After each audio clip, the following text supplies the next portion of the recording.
You ask Tiger to solve. This deals with linear equations with one unknown.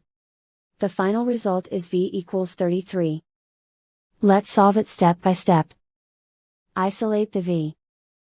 Multiply both sides by inverse fraction 3 over negative 2. Move the negative sign from the denominator to the numerator. Group like terms. Multiply the coefficients. Simplify the arithmetic.